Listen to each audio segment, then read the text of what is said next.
the North American LCS Spring Split. I'm David Frick-Turley, and invading the Castle Desk with me is Sam, Kobe, Hartman, Kensler. Now, you know, every time we're here, we're always talking about League of Legends. What a coincidence, Freak. Weird, right? What a coincidence. Well, you guys can talk with us about League of Legends as well. Let's check in with what you guys have been saying over on Twitter. All right, earlier we asked you, what was your favorite moment from the 2014 Spring Split and why? Here's what you had to say. At Elfskin Coat says Afro's legendary blue buff steal as Thresh. He practically won the entire game with one auto attack. I almost forgot about that one, but that was, he pretty much did win the game right there. Yeah. Completely ruined the jungle. It was amazing. Next up, at your boy Ryan, my favorite moment of the Spring Split has to be high picking Teemo in the first game against TSM, and it is my favorite as well. Not a fan of Teemo, so we'll leave that one on your side. He's glorious, the best champion in the game. At Rook23, the ADC.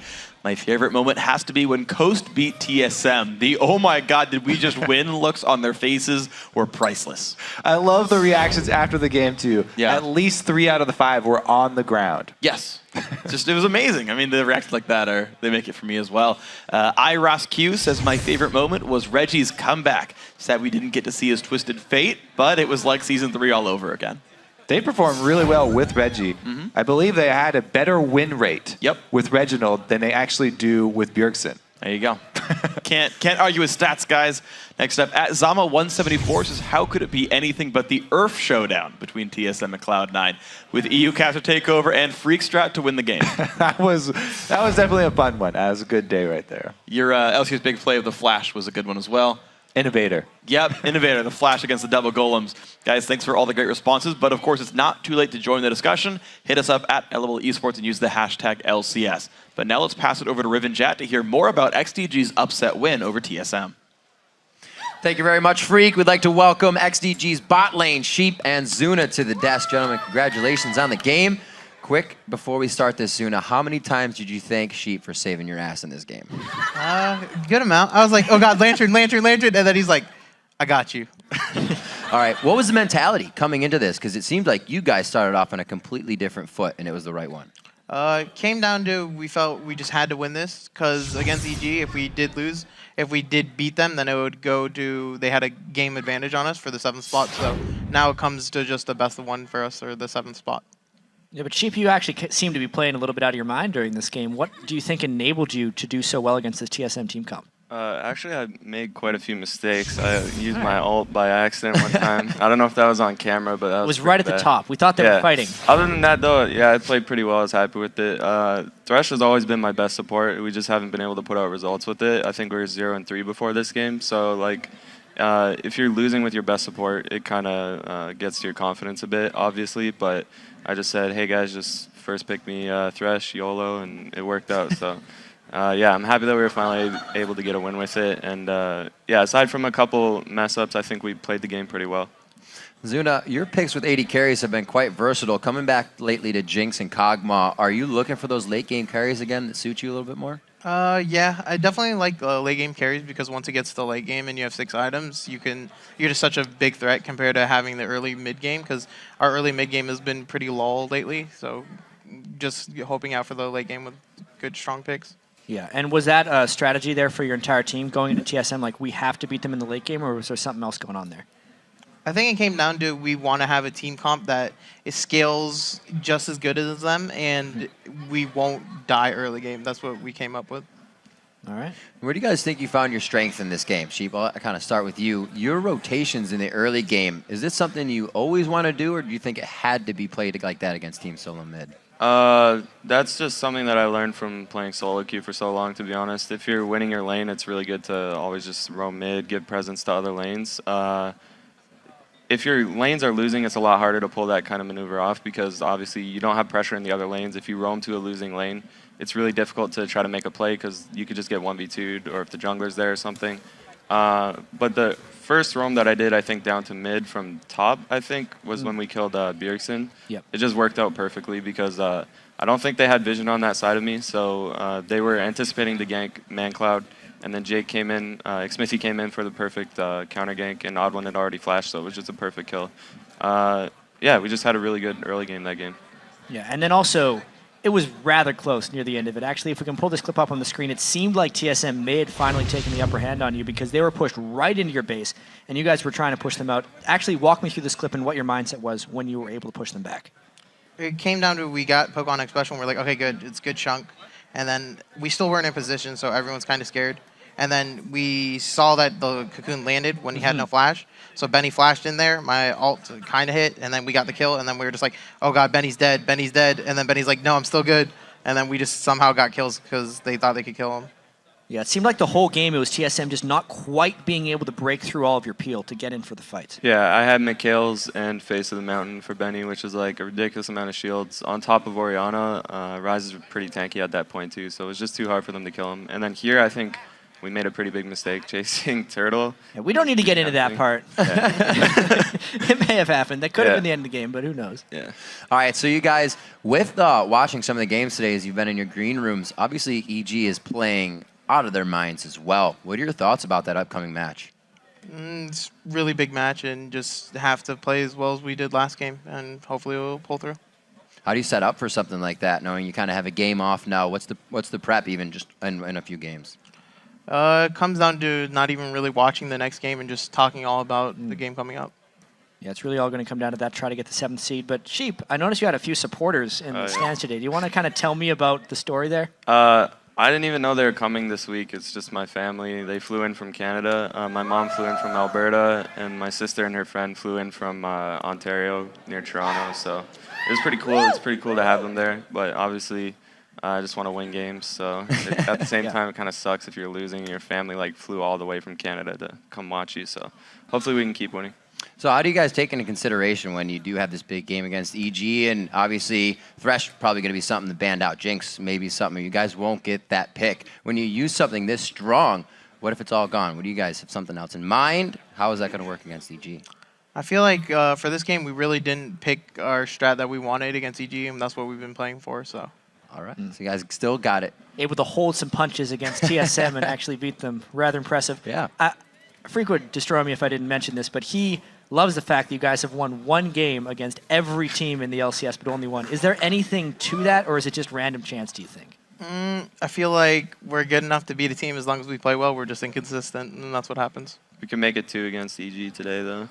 Yeah, that'll be the trend breaker. Yeah. So ManCloud came out pretty big in this game. What have you guys kind of seen as, what has he been doing with not having as good as a gear? Has he been kind of doing anything for himself to better in that position? I think lots of it comes down to communication for him, and the meta did change a bit, but I think more than that is just the communication and just knowing what to do at the right time for the whole team is improving everyone. Yeah, and final question for you, Zuna, as far as like reacquainting yourself with the role, how's your AD carry role going now, later in the season? It's definitely better than when I just started, but I'm still don't feel as I'm as good as before when I was at World, so still practicing a lot, and I'm still getting the hang of things. All right. Right on, guys. Best of luck to you and Evil Geniuses in the game later today. Congratulations on the current win. All right, everyone, we're going to throw it back over to Freak and Kobe for our next match. But as we go, Coast's strategy for winning against Cloud9 is one that starts and ends by focusing on Coast. To beat Cloud9, we just need to finally not make a huge team error, whether it's calling a bad dragon, fighting a dragon really poorly, or just throwing it Baron. If we can just not make one of those big, like, fundamental errors that usually happens against a better team, I think we'll be able to do well. Well, see if they can be consistent here, make the right calls. In order to not throw at Baron or throw at Dragon, you have to already be ahead to be able to throw it. That's true. So that's step one, is get ahead. See if they can do it. It's time for our next match, guys. Cloud9 versus Team Coast. Now, both these teams had a good day yesterday and will be coming into this game feeling pretty good. Yeah, Cloud9, they had a commanding victory over TSM yesterday, and it'll be a cautionary tale for the rest of the teams that face off against Cloud9 going forward. You have to ban out their strong lane champions, I feel like. I mean, High Soraka and Balls Renekton, if you don't ban these champions or do something about them, they're going to take control of the lanes, and they're going to press those early advantages through your jungle into wins. Yeah, they can definitely do it, but of course, that's not to discount just how good Cloud9 are. They're quick to adapt to new changes in the game. They've introduced new champs like the Corki Karma combo we're seeing in the bottom lane, and they also show they can go back to comfort picks like Balls' Rumble and still win. Yeah, to give you a couple of examples of how good they've been, Sneaky is second in total kills for the AD carries in North America with 141, just 3 kills behind Wild Turtle. And he is also the owner of the KDA title for AD carries with 8.4 KDA. LemonNation also leads the league in assists with 309. And of course, we can't forget that Coast also took a record yesterday.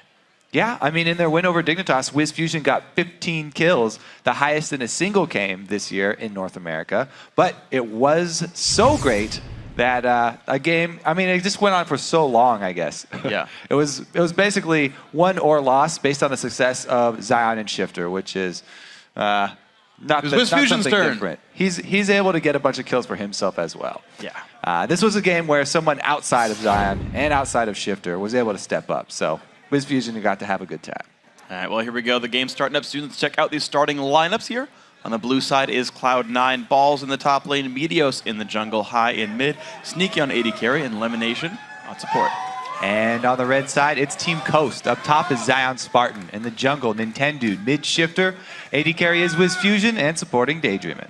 So we have the players into the game. We're going to start up pretty soon, and it's going to be interesting to watch. So there's so many high priority picks you have to be worried about. We talked about a couple of them already, right? The Soraka from High, the Renekton from Balls. You've got Meteos, who's also got Kha'Zix as a scary first pick as well. Lulu, another big one that you just can't seem to give to Cloud9 as well. And so there's all these like high priority picks, and Coast can't get rid of all of them. No, They're going to have some kind of evil. They're going to have to come up with a strategy to deal with the early invades. Maybe it's avoiding those fights for the early game, trying to work around it with vision. We'll have to see what they go with.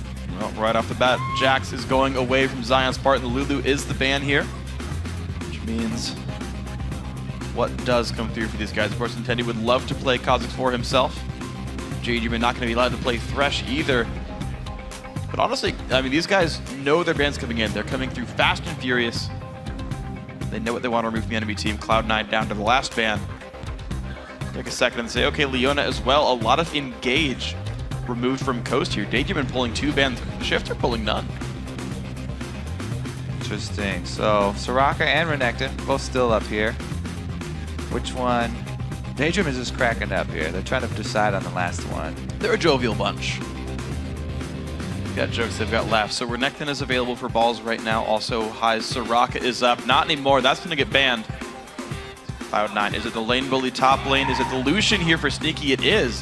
So WizFujiiN's going to lose a champion in his main pool as well. They're not really scared about Zion taking that away. However, Zion has been trending towards Shyvana and Renekton, those types of tanky champions that he's not really known for. He's been going back to them over and over, trying to get the team more in a meta style of champion select. You see right here, actually, Nintendo and Zion are sharing a notebook. I feel like a lot of teams have learned from this. I actually see a lot more teams bringing these binders in. I mean, Zion graduated from high school, still can't lose the 3-ring binders. There's not a lot written on that page, at least. I feel like 2 pick and ban trees, basically. That's the limit of it. The Lee Sin, the Evelynn, gonna come through here. So Nintendo getting his pick of jungler. Zion for the top Lee Sin. Yeah, they'll probably just hold right onto those champions, picking for themselves there. Nintendo, interesting pick with the Evelynn. I like taking that away from Meteos because it makes invading a jungle even easier. As Evelynn, he can bypass all the wards in order to get his own vision wards down in your jungle. So they're taking away one piece that Cloud9 used to get that deep jungle vision very early. I'll see if they can make this one happen here. I mean, I remember Nintendude had an Evelynn game, I think it was yesterday, maybe the day before, but he had gone for Spectral Wraith and Sork Shoes, a very low durability, high attempted burst build. I think you were talking to me about that. Not really a big fan of the magic damage Evelynn in this day and age. We'll see if he goes back to it. Well, see what the build ends up being. Of course, Karma comes through for LemonNation. No Corki this time, so Karma Lucian instead. Had the option, didn't want it. Chose to steal a champion away instead. High is going to have Gragas. That could go to Balls. He's played it once before this season. See if they go back to that another time here, but taking their time with a lot of these picks overall. Yeah, last time they ran Gragas in the top lane with Balls, they had a LeBlanc mid, and that does not work out. They Gragas and LeBlanc are the most vulnerable to an enemy team stacking Banshee Veils. And if they mess up the mid game at all, which they did, then the other team stacking all those Banshees means it's very, very difficult for them to close out. Yeah, you and I were talking to Skara off camera a little bit about the top lane Gragas players, and he's like, yeah, when you go to mid lane, you go to mid game, like Gragas is all about like what you do when you hit 2 big items, what you can do with them. And he said the big thing you have to do with Gragas is just ult for damage. Forget about where they go, just use the death cap burst to get health bars down and just win the fight with damage output. We'll see if that ends up being the case here for Cloud9, but Caitlyn Annie is the grabs for Coast with an AD carry picked up and 2 support spams with the go for it. Instant picks up here as well for Cloud9, locking in the Nocturne and Renekton. They do save that Renekton pick till much later, weren't worried about Zion taking it away. And the Meteos Nocturne, we haven't seen it in a while, but it is definitely one of his favorite champions. He pulled it out at Worlds a long time ago. Yeah. I have to see, I don't know. I like it with Gragas because you can split them up. You don't have to use it just for the damage. If you get a good one to split up the team, then you can turn off the lights with Nocturne, and nobody knows which way to run.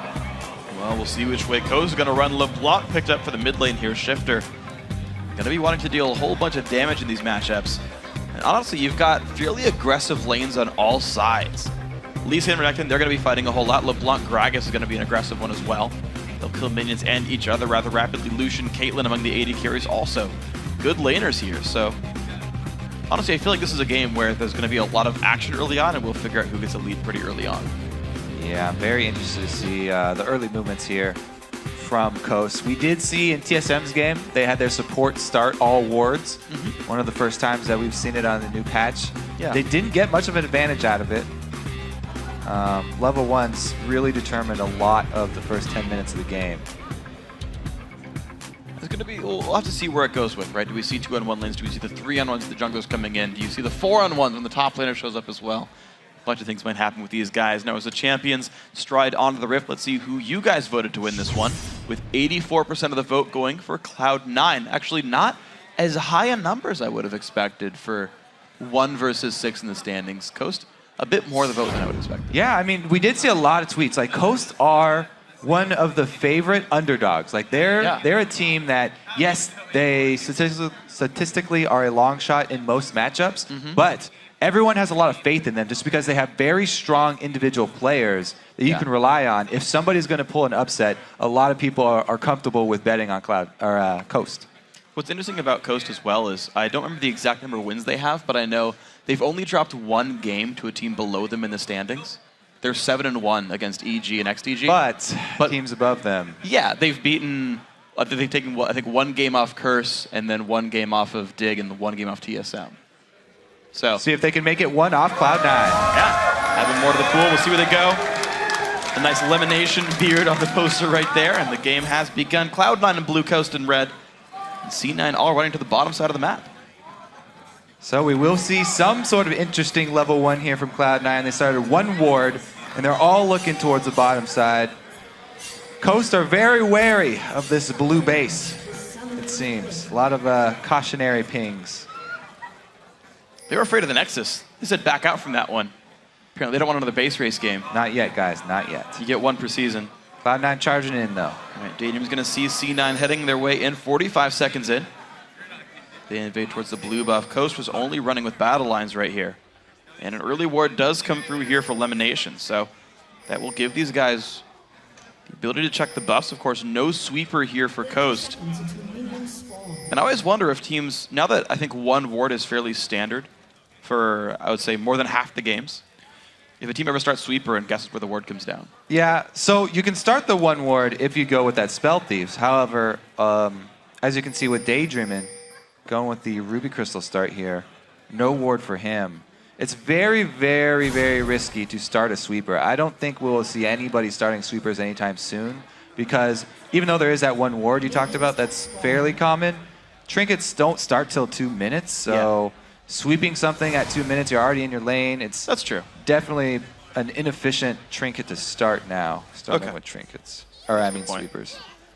Well, we're going to see Coast walk right into Karma damage. The double Q's going to land. A lot of poke as well. The flash, the stun from Balls, not quite going to land, but ZionSpartan has to learn Safeguard at level 1. And Cloud9 own the top jungle. Worth it right there. Even though Balls blows his flash, they have control over the jungle. This could very well be a 3-buff start. Nintendo's going to run to his blue and then try and go invade the red if he wants to start with 2 here. Cloud9 know this, and they actually can use their duo lane. They position them at mid right now. Yeah. They can defend that with Meteos. Wow, Cloud9 might get a 3-buff start. Meteos already steals the red, makes his way across while leaving one of the little lizards up. Nintendude has to know his red is under fire. Meteos already going down to his own red, and of course remember the duo lane nearby enough. Plus, Hai shoved the bottom lane very early on. Because of all the antics, Hai was chilling down here most of the time, and there's no way Daydreamin can show up and like stop the red buff take. Yeah, Cloud9 are they're a very dynamic team, reacting to how the level 1s turn out. I think that's why they have taken to this new patch very quickly.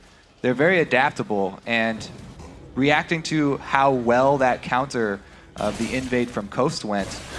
Hai does a very good move down there, talking about shoving it. They don't start anything with the classic solo laner starting in the jungle or anything. And they do get a very nice lead here. It will be that 3-buff start. As I said, Meteos goes to take his own red after stealing away Nintendude's. Yeah, and I know we've talked to a couple of pros about what a 3-buff start means, and it's not that it necessarily puts your jungler super far ahead. Of course, it's very good for them, but it mostly slows the enemy jungler down.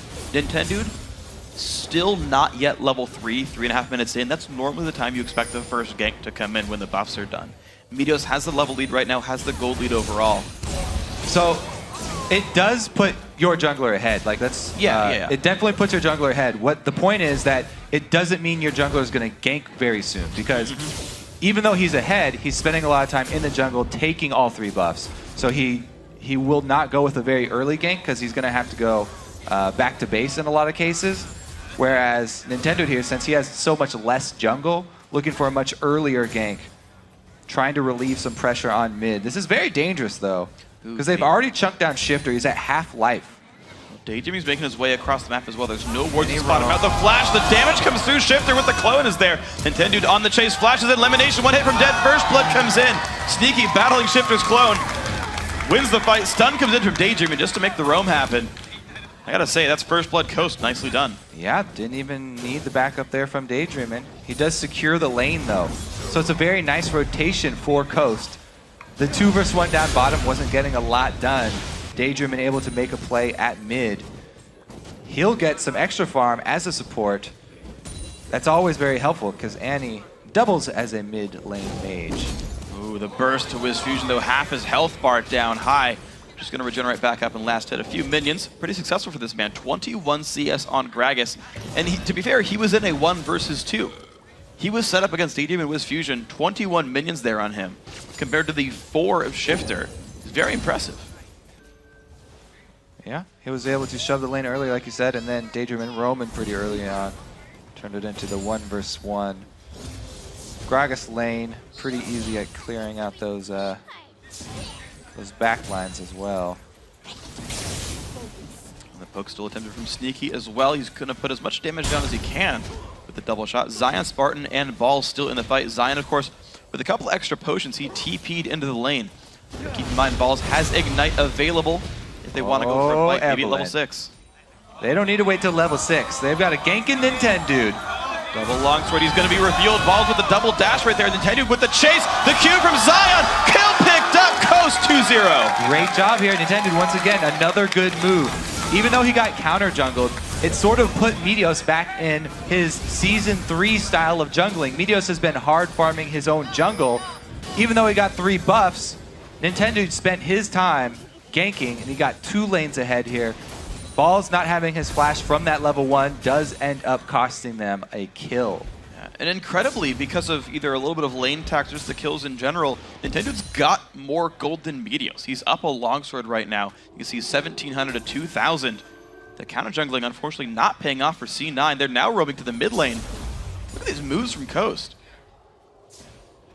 Not quite level 6 yet for Evelynn, so he won't have the Atkins embrace, but the stun Flash goes stun down. lands, the Q comes in, no kick for Zion. The flash from Sneaky keeps him alive. It's not going to work out. It is a summoner spell trade, but engage not going to work here.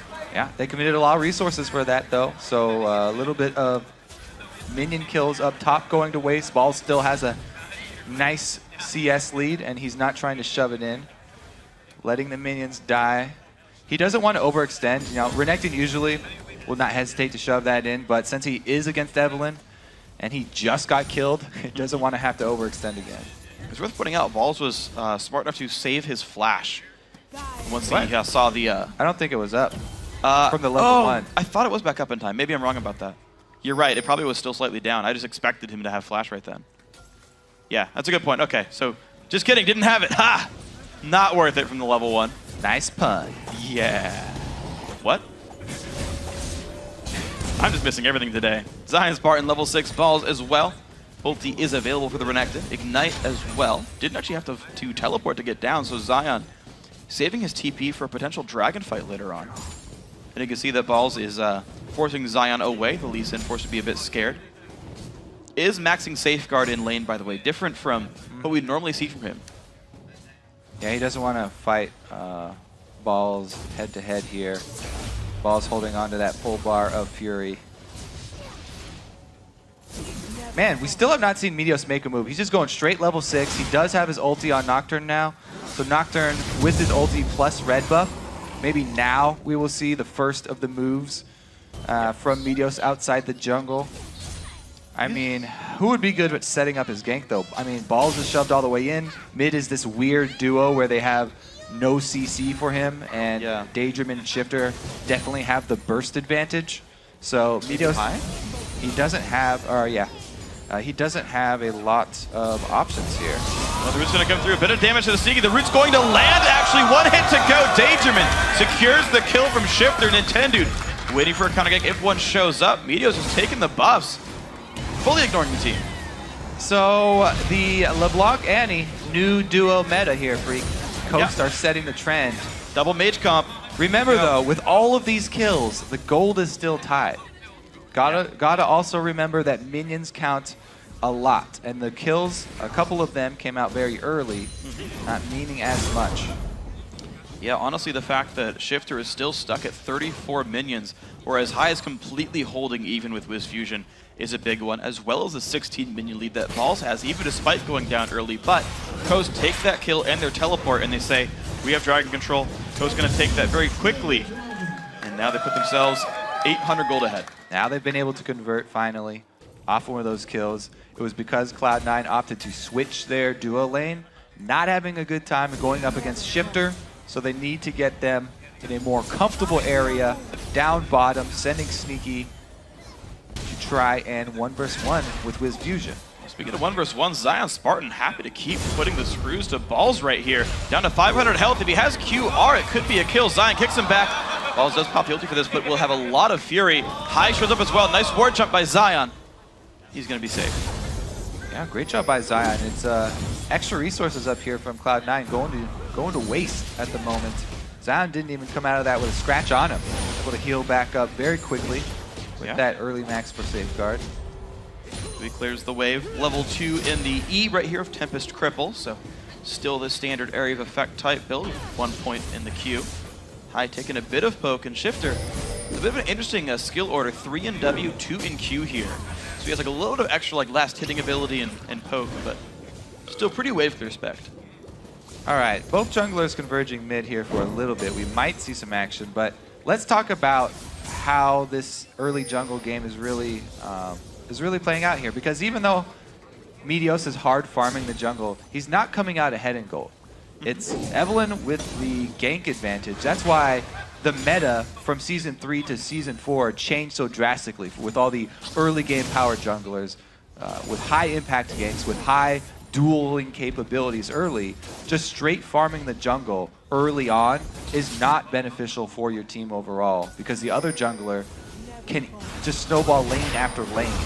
Well, Meteos going to look for this one. LemonNation will land the root on the Nintendude. Q will land here as well. Ward over the wall. The flash stun for Daydreamin. LemonNation's got nowhere to go. WizFujiiN gets the kill, but Daydreamin will go down. Meteos joins the fight. Shield from Nintendude. Here comes ZionSpartan. Meteos will go down. Double kill WizFujiiN. High has to leave his team alone here, but another 2 for 1 for Coast. Zion teleports down though, and that's going to mean Balls can shove this lane into the turret. It does not have a lot of damage on it though, so it should not be an answer for the objective. Just some minion kills lost. Daydreamin, take a look at this flash over, catches LemonNation out, and there's no escape for him. Meteos does answer, but of course that teleport comes in big. Shiptur's got to be aware of this battle with High. Nice dash, still gonna hit with the explosive cask, but gets him out of range. High gonna start bullying out his lane opponent with a 30 minion lead. He's up a Chalice in this matchup right here, even with Shiptur getting some kill credits. That 2 versus 1, while Shiptur was able to get some kills, or some assists at least, adding all that burst damage, he definitely suffered in CS. So High is pretty happy now with the switchback.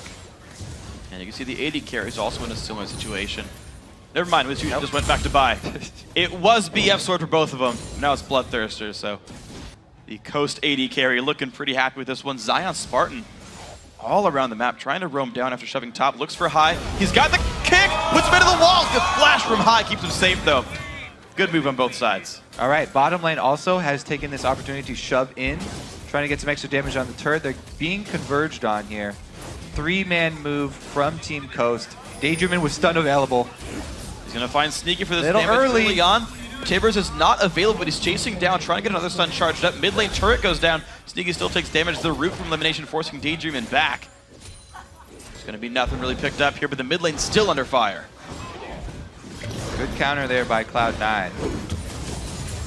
Trying to get some extra turret damage in response. Nintendude basically just spent all that time roaming down bottom, did not gain anything for it. This river is a crucial point for Cloud9 to start warding because Daydreamin is running back and forth here, over and over. Man, Tibbers the dash in, the burst from High though. Does some good damage on the backside. Now Meteos on the run, forced a flash away from ZionSpartan's Q. Gonna be another kill for Coast. The roaming, so fierce from this team. C9 have to get vision back around this river. I mean, Coast are running back and forth, up and down, making plays all over the place on the bottom side of the map. This is one of the few times where Cloud9 are at a disadvantage as far as ward coverage is concerned. Coast are doing a magnificent job. And it's worth pointing out though that, and I know you mentioned this earlier, but Cloud9 completely equal in gold despite all of that. Big burst on the WizFujiiN. He's a hit from dead, has to get away. Sneaky almost lands the key with a stun lance. Nintendude shows up, barrier pop by Sneaky. No flash, 1 hit to go. Nintendude grabs the kill. The turret under fire. Sneaky overreaches there. It will cost them not only a death, but also a turret for Team Coast, so they are able to get a gold lead here. Now, that being said, these kills that Coast are getting are starting to get close to bounties. And Team Cloud9 could regain a lot of that gold once Nintendude and WizFujiiN hit those bounties. Yeah, one's going to be the blue buff going to High right here. Meteos did take the second one.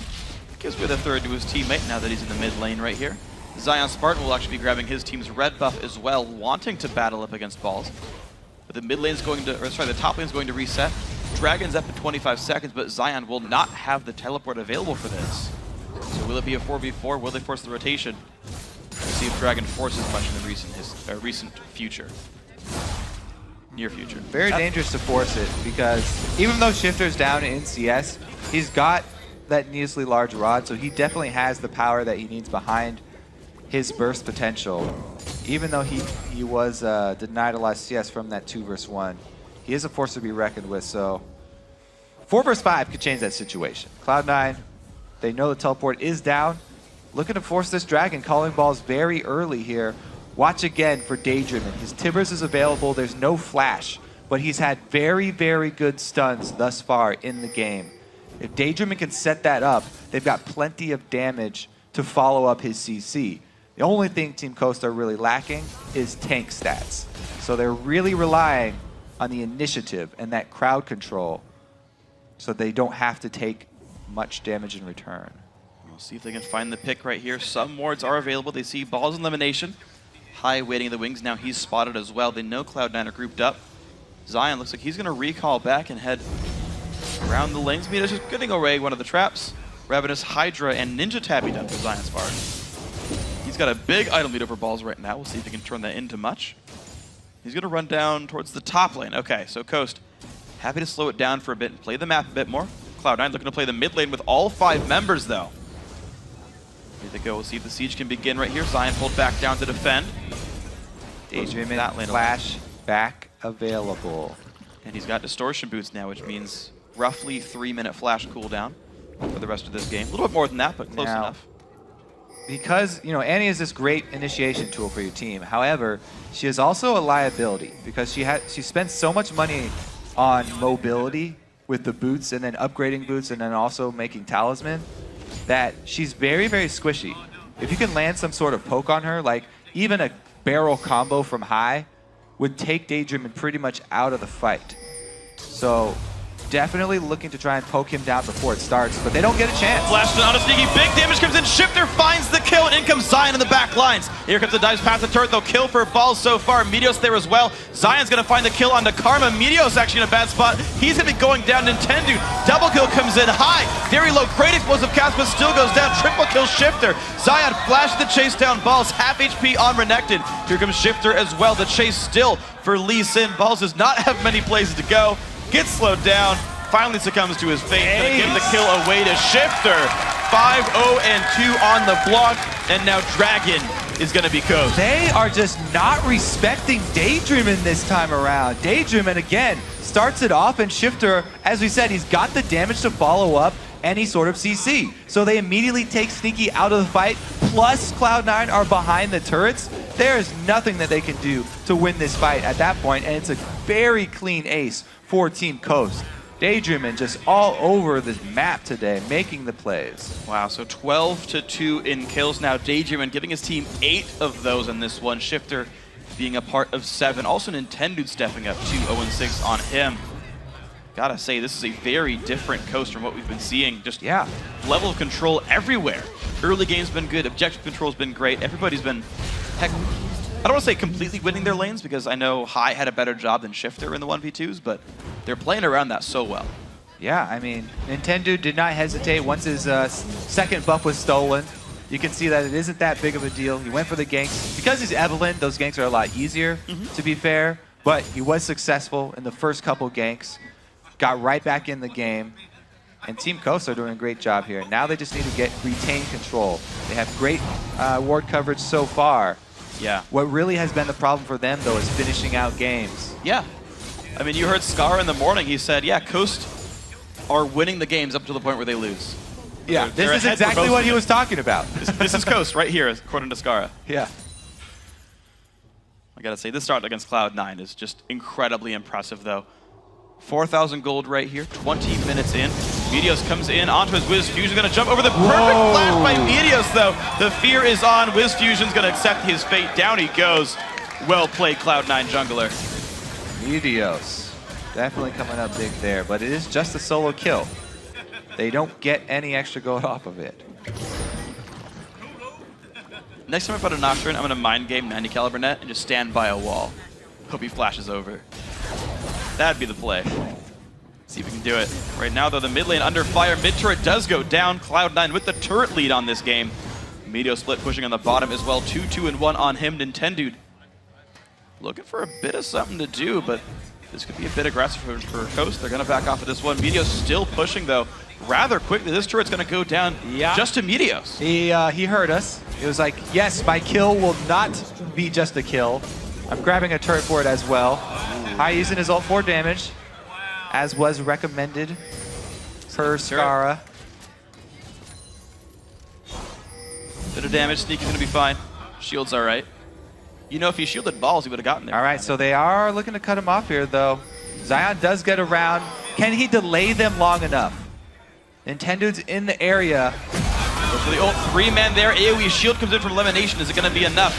Bit of damage still comes through. Zion into the back lines. Looks for Lemon down to half. Nintendude's shield has timed out. Shiptur goes in. Burst on Lemon. Gets it with the skill shot. E. 1 kill picked up. Dominating now. 6-0-2. Shiptur is so good. Yeah, he is. Following up that chase, Zion and Nintendude both do a great job of slowing down Cloud9, but not committing fully. They do not get caught. You can see as soon as the tether came out, he backs off here. Nintendude just gets the shield down. A little bit of slow here then from Zion. They trade off the slows by just enough time for Shiptur to thread the needle here. Barely getting it. And once you cast the chain, by the way, it doesn't matter how far away you go, it will still go the full length. Yeah. It's an extendo chain. It's like the threshes when someone's like dashing away while it hooks as well. Yeah. It goes super far. Gonna work out here. 13-3 now, 3,000 gold for Coast. Cloud9 has brought back 1K so far in this game. The respawns all come in, and mid lane a little bit under pressure, but Shiptur gonna back off right here. Looks like Coast will take some time to plan their next move.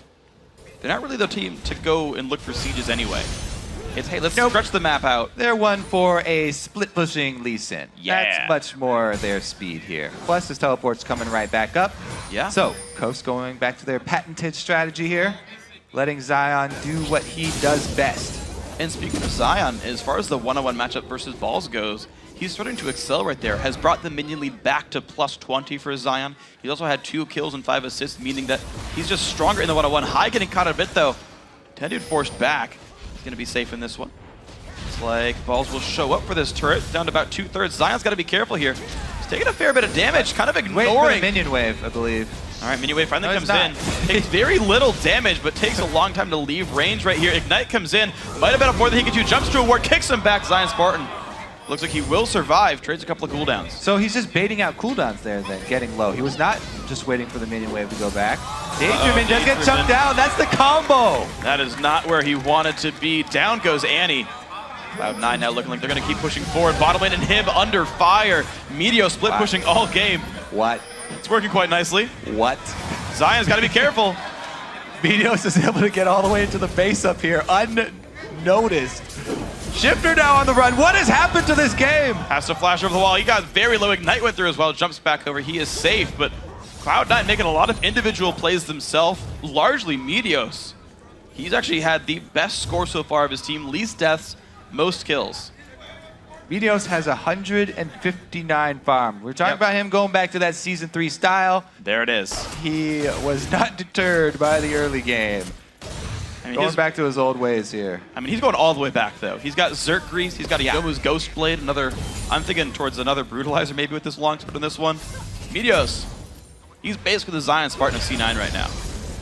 He's out by himself doing all the moves. He does not have teleport, though, and he does not have the ability to ward hop, so it is more dangerous when he commits for these. That's why Cloud9 have shored up this entire blue side of the jungle with a whole bunch of vision wards to allow him to do that. Wow. Flash from Daydreamin, afraid of highest damage output. Just the Q barrel, though. Wasn't even the explosive cask. If he was able to follow that up with a combo, like I said, it could easily be a burst down for Annie. Very fragile champion. ZionSpartan not in the best spot. Has to ward jump. Is still going to get feared. He will walk slowly away and stay alive in this one, but Dragon going to Cloud9, putting them back within only 600 gold here, the mid game. Nicely going to Cloud9 right here, finding objective after objective. And remember, bot inhibitor is turretless. Daydreamin's got to be careful. This is where he was caught out last time. Wandering around with no flash and very low defensive stats. As I said, it's a great offensive tool, but you have to have the initiative. You have to be the one starting off your play.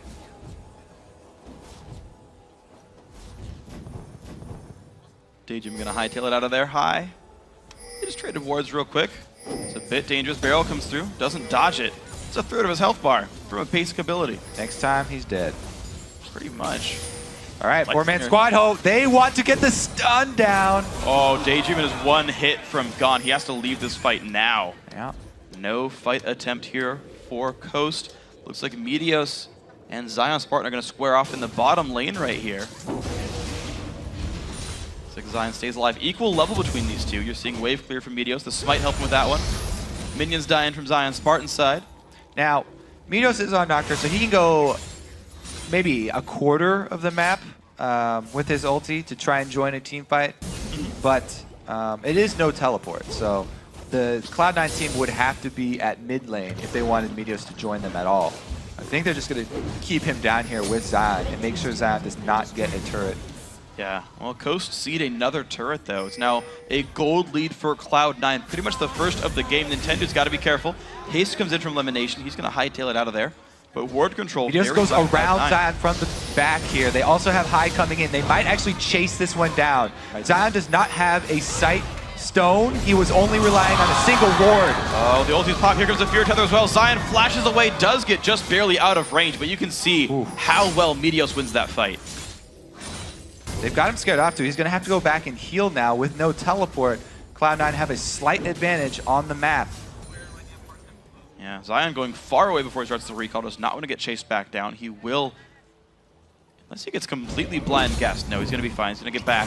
High now owns the blue buff, though. Cloud9 have completely pulled themselves back into this game from a 9-kill deficit. Cloud9's map control has just shown up right here. They've got more gold. They've got more turrets. Well, because Cloud9, because Coast have Zion as their tankiest member, and he's usually split pushing right now, they're really looking for picks. That's why they put so much money into wards around this Baron. You can tell they were trying to hover around here with the Annie LeBlanc combo, looking for somebody to stun up and burst down. Since they weren't able to get anyone, it was actually Meteos coming out ahead down on bottom that allowed Cloud9 to go and steal that blue buff. Small win for them, but there's still plenty of vision here for Coast. See what they look for in this one. Coast still trying to get their way back in. We just have not seen a good engage in probably 12 minutes or so from Team Coast. They've been giving away the map so far. 300 gold. Zion looks for the flank on Meteos. Has a red elixir. Really wants this fight. Spell shield comes down. A little bit of damage. The double Q comes out. Zion feared, though. Means that Meteos is safe on this battle. But that's a half-health Nocturne. Yeah, he's got to worry about that turret, too. If he's not going to instantly go back to bound to heal, Zion can look for some more action under this turret.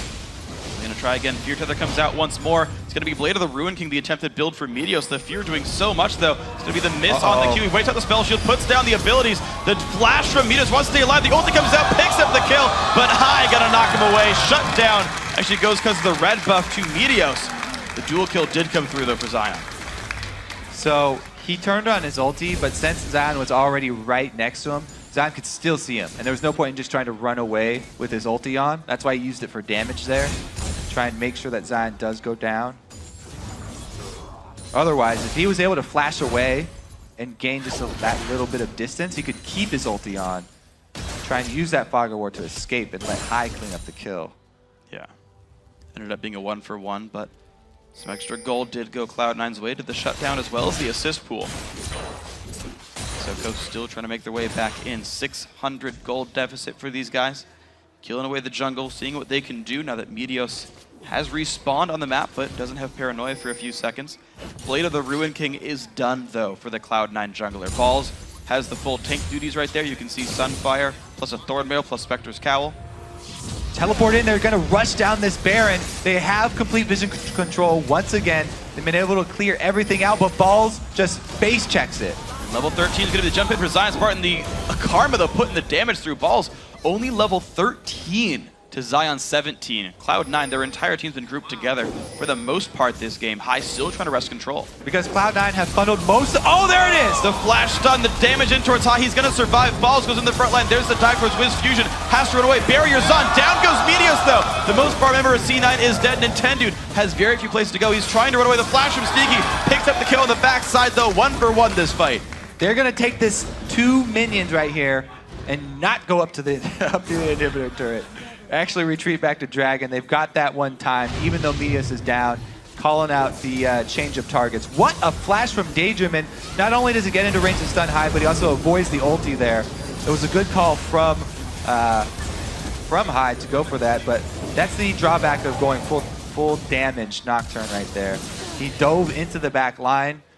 4 members around him, and he instantly take him down. Yeah, one thing I actually saw as well was that Daydreamin almost saved Nintendude's life. He stunned High right as the first barrel came out, yeah. so High couldn't detonate it, and it was actually up to Sneaky's flash to take the kill down onto Evelynn, but of course it still meant a lead for Cloud9. Trading kills, but plus a dragon puts them now 2,000 gold ahead. It's getting bigger and bigger. This 2-man Baron that's going on, though.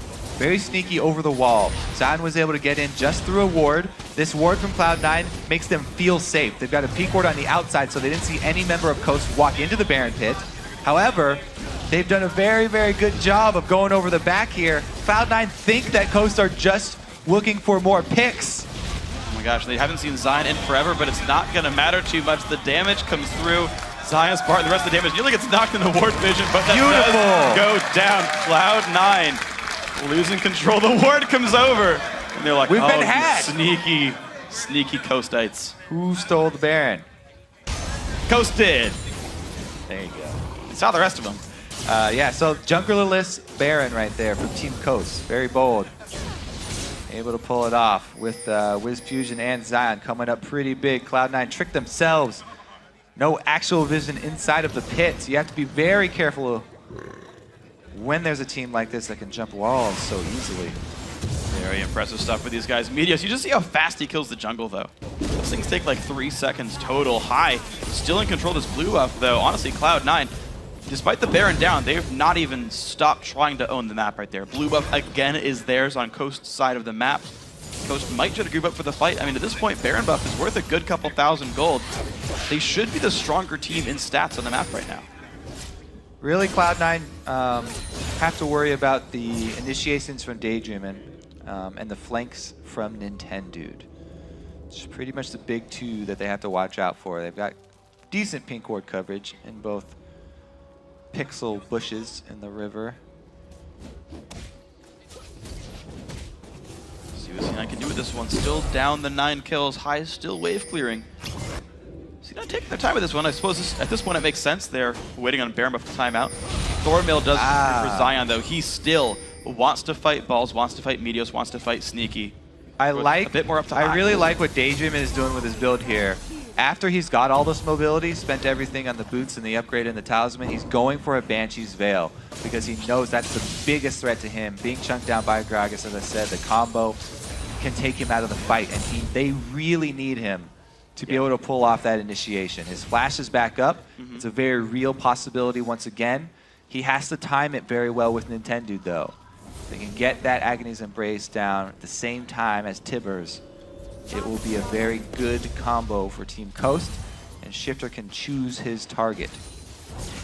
And Shiptur is 7-0-2 and has 3 completed gigantic offensive items. Like, someone's gonna get one shot by him pretty much, unless it gets blocked by Banshee's Veil. So that's a guy to watch out for. I feel like we haven't seen him much like in the fights, but like when he shows up, he just like immediately destroys someone. But like Shifter's not the one making the plays, but he's following up on the ones opened up by his team. Zion already level 18. Only one in the game actually hit that level right here. So he's hit the biggest power spike he can hit. That's what split pushing will do for you. As you can see, Cloud9, they have a similar situation. Wow, WizFujiiN, one hit from dead. Tibbers flashed away by High. Damage comes through to Zion. He's going to be a little bit too aggressive here. Damage comes through. Zion, not in a good spot, kicks one back, but he's going to go down to Sneaky. That is not a good thing for Coast, but for Cloud9, it's great. What can they grab with this? What can they grab, though? They know Tibbers is down, Flash is down. The biggest, most fed member of Team Coast is dead. They're running straight up the middle right now. Exposed inhibitor, though. If you run straight up mid and then swing over to the bottom, I think that they would be able to get that inhibitor before Zion actually respawns. However, they've got Meteos split pushing. Wants extra farm on him. Yeah, he's going to be powering up. He's level 18 now himself as well. Hex Drinker in the inventory has been there for a while. Shifter wave clearing. Looks like C9 not going to quite get to the inhibitor turret on this wave. It's going to give enough time for ZionSpartan to revive them. Nintendo breaks the Banshee's Veil with Q. Smart little move there. High's going to find some poke, though. You can see how effective that is with 3 items. Wow! Down goes LemonNation. And Coast look to go in on this one. Daydreamin looks for the stun, not going to find it. Nintendo, not a good spot. Pop Seal flashes out. Here comes Nocturne. This is going to be a little bit rough. We'll see if they can do it. Nintendo force back. Daydreamin low is Fusion. Force a flash away. Burst from Shifter. Everyone is actually still alive in this one. Blocked by balls from the ulti. Now Zion looks for a bit. He's going to teleport deep here. Behind C9. Shifter going in as well. The retreat pings come in. He is there. Q's not going to land. Kicks balls in. The explosion. Legendary Shifter. Balls in High on the run. Zion, can he find the damage? Gets in a melee range. Lands the Q. Puts the slow down as well. Huge damage. High's going to go down. Coast find a 3-for-1 overall. And now it's their turn to run up the middle. They can get another turret and answer here. WizFujiiN still at full life. They can take this Caitlyn. Okay. The auto attack. Okay. He made sure to auto attack and it sealed the deal. He threads in every little bit of damage. Even though Nintendo gets knocked out, brings Meteos in here. The full tank or the full damage Nocturne doesn't get a lot of auto attacks off. Even though he has a whole bunch of damage stacked up, it doesn't mean a lot because he only gets like 3 auto attacks off and then instantly dies. And will they push in now the inhibitor under fire? It's a bit of a 4 versus 3. They're going to get enough damage in. Nintendo is forced to run away, but he's going to survive. Team Coast Grabbing a cheer from the audience, 2,000 gold lead, dead inhibitor. Dragon is up, Baron's in 1:45. Love these late game Coast games. They're extremely exciting. They're explosive. So Shiptur gonna go, oh!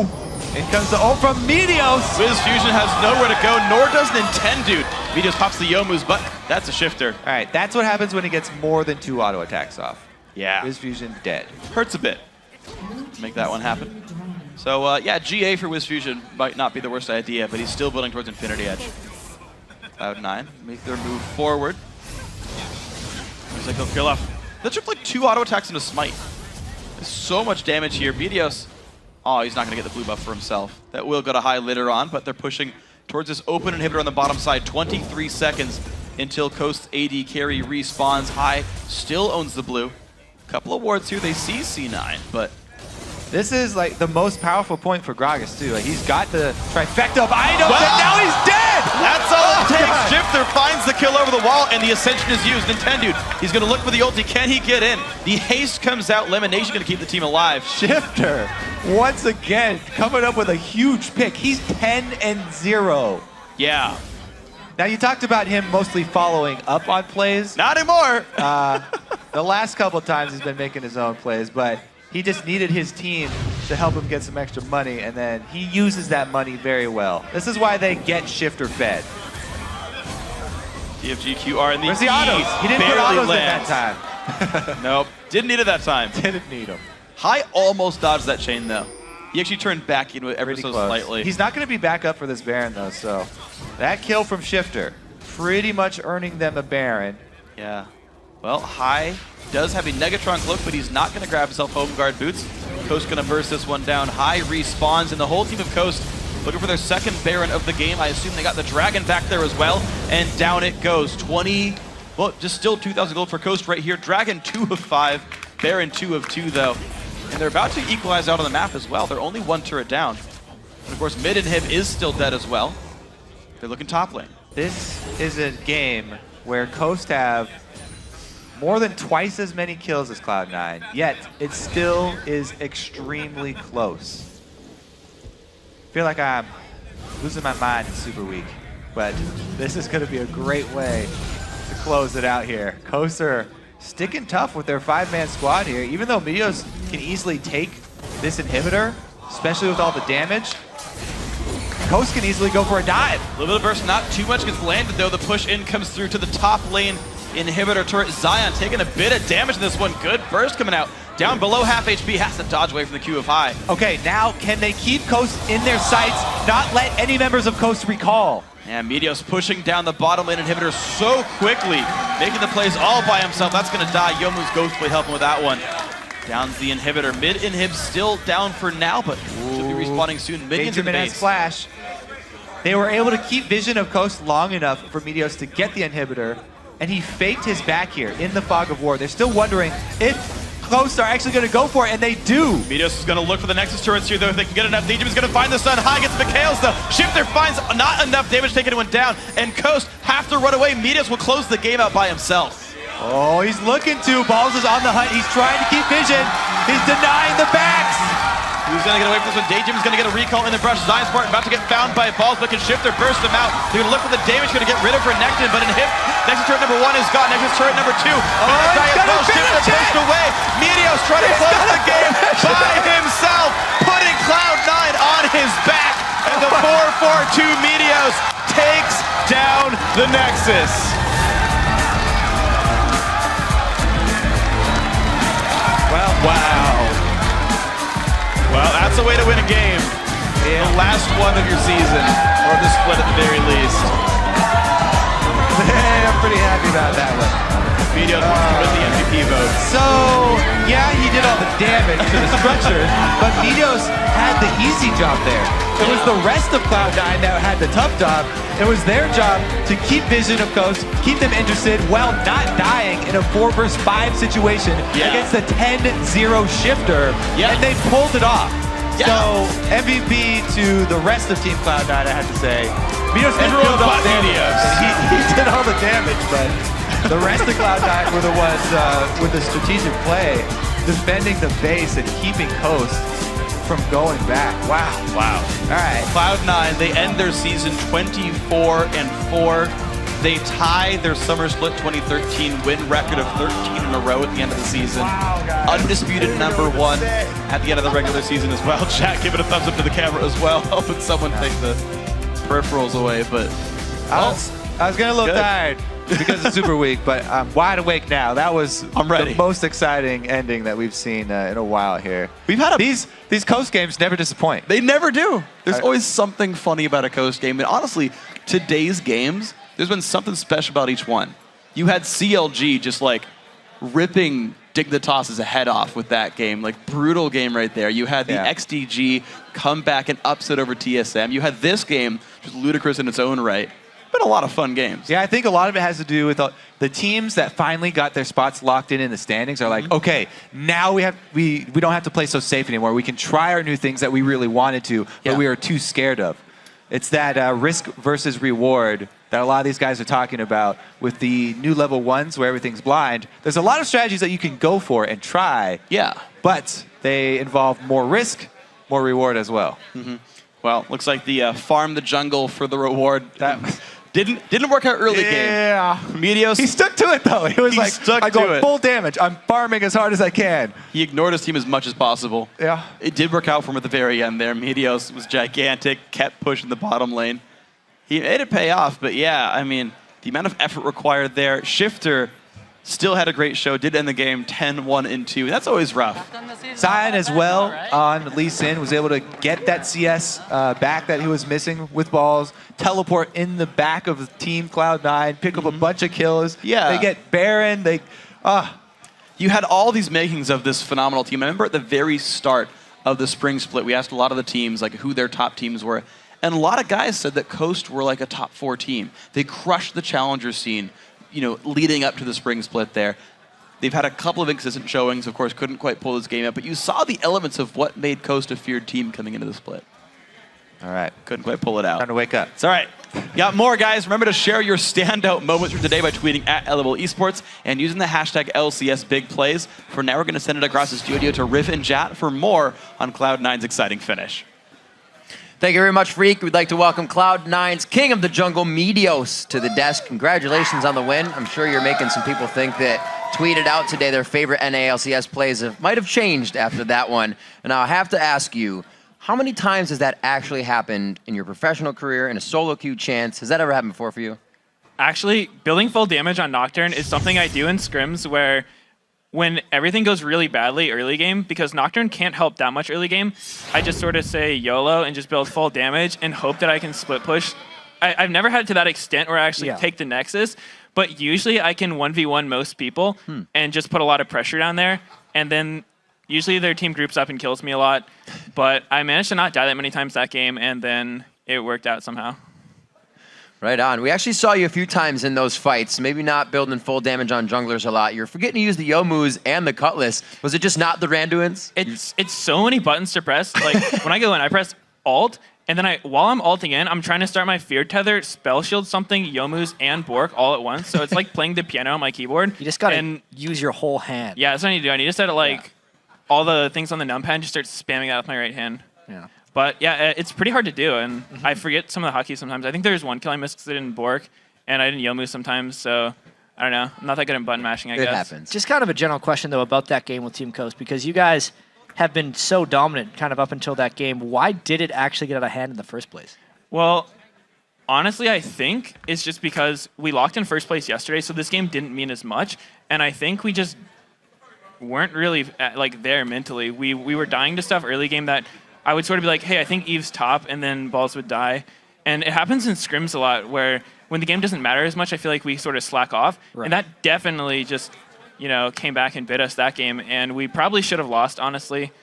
So it really wasn't a good performance from us. Coast played really well. I think better than I guess we expected them to. Yeah, well, you still won, got the 13-game winning streak. And we do have a replay of the final sequence because we just kind of want to live through it one more time. If we just pull that back up on our screen. Meteos, tell me what your team communication was like as you did your own thing. They got Baron for the second time, and we knew there's no way we could win a fight at this point because I'm useless in team fights, so I was just splitting bot. I got the inhibitor, and then I was like, I'm not going to come back because I won't really do anything if I do, so just try to stop them from recalling. Because you hid in the fog of war for a little while. Yeah, I did because I wanted them to think I was backing to get them to go in like that. And then as soon as they went in, I just said, okay, cancel the recalls. And we basically went all out trying to cancel recalls. I said I can probably end the game if you can just cancel them. So they split up like they should, trying to get the recalls off. Lucian flashes away to try to get his recall or teleport or something. But my team did a good job of stopping the recalls. And when Nocturne has that much damage, he's got an 80 steroid and an attack speed steroid plus full damage items. So I killed turrets extremely quickly. In that game, slowly, the Coast was able to pretty much take a very big lead. What led to all of this? How were you guys able to creep back into the game to even allow you to begin split pushing again? Because Coast had quite a lead. They did have a huge lead. One thing we had going for us is we had Gragas plus a bunch of tanky champions that are hard to kill. We had Gragas, Renekton, Lucian, and Karma, actually, which are all just incredibly hard champions to dive or kill or anything. And so with Gragas' wave clear, we were able to sort of do damage control. We kept trying to fight for objectives even when we were behind, which was really bad.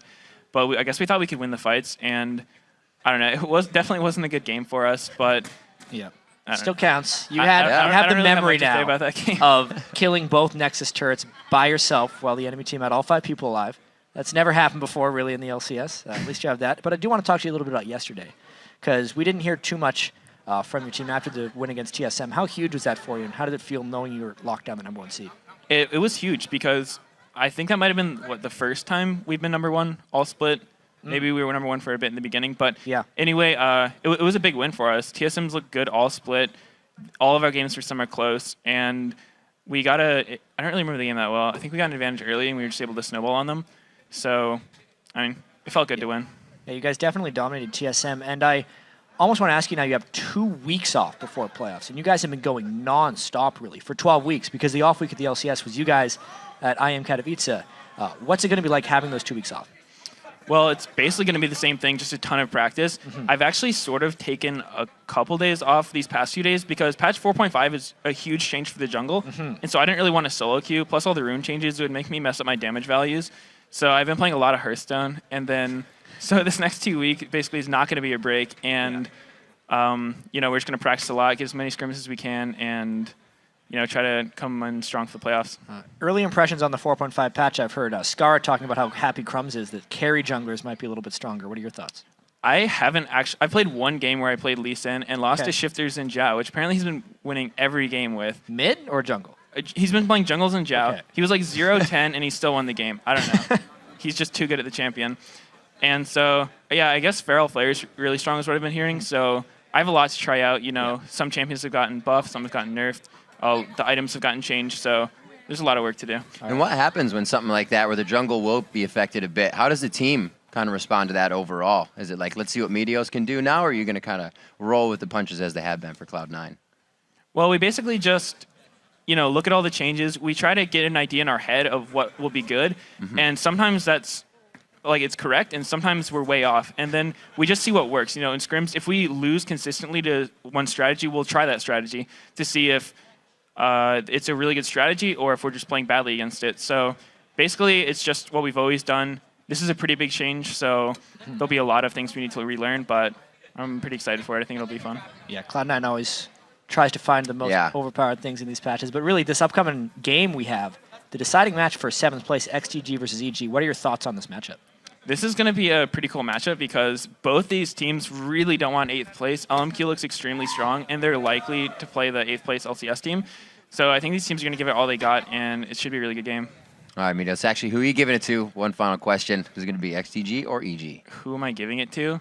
Well, EG's 2-1 against XTG, so probably EG. But I don't really know. Pulls out the numbers. Going with the numbers don't lie. That's what we do. Great job. Congratulations on the win. First place, locking that down, and Cloud9 for another successful split. All right, everyone. There's still more LCS coming our way after the break with XDG facing off against Evil Geniuses in the battle for 7th place. The NA LCS continues in 3.5.